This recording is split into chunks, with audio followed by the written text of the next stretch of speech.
Hey guys, so today I'm going to be doing a hair tutorial, and this is like my favorite back to school hair tutorial, I guess. Like, I do this braid all the time for school when I'm just in a big hurry and stuff. And for this you're going to want like 2 to 3 day old hair just so that it grips better. And it's easier with long hair, but you can do it either way. And you're going to want a side part like what I have right now. And yeah, just make sure it's fully brushed out. And my hair's kind of wavy and poofy because I slept in a French braid last night, which is actually what this is gonna be, but it's a little different than what I slept in last night. But you're gonna grab a small section from the top, depending on which way you part it. I always part mine from here over. And I find it easier this way. I'm right-handed, so I always part my hair to the right so that I can do like hairstyles easier. But you're just gonna start off with a simple French braid setup,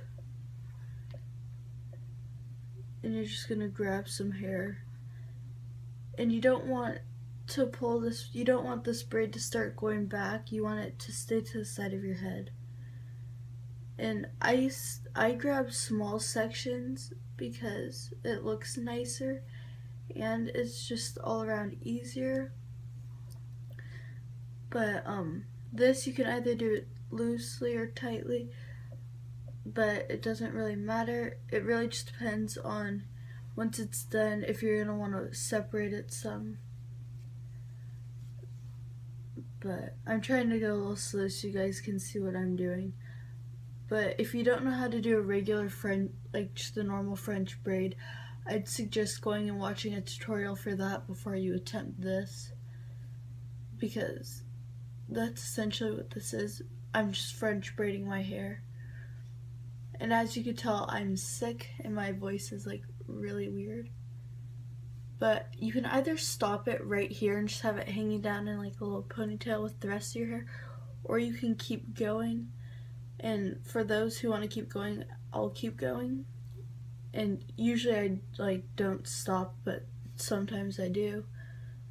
But like I said, I do this on school days when I have to hurry and get out of the house, but I still want my hair to look somewhat nice.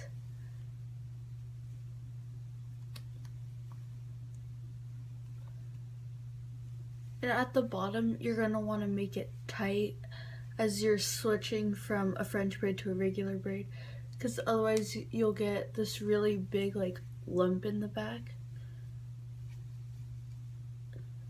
So once you get to about here in the regular braid, you can start making it a little looser if you want, but I'm going to make mine tight because I think it looks better on me when it's tight. But yeah, I'm sick, as you guys can tell.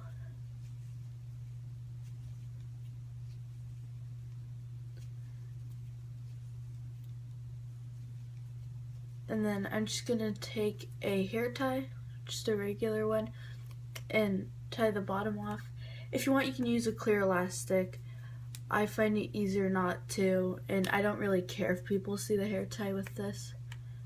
But you can either pull it apart, just kind of loosen it up some, and like pull it apart up here. Or you can leave it tight like how I had it before I started pulling it apart. But I think like it looks a little nicer if you pull it apart like right here. But you can just leave it tight. I do that a lot. But yeah. And then it's just a nice side braid, and a lot of people do that. And if you want, you can turn this into an 11-strand braid at the bottom, which I have done before, and I can make it a tutorial if you guys want. But yeah, this is probably the hairstyle I wear the most to school, just because it's so fast and so easy. So yeah, that's it for now. Goodbye!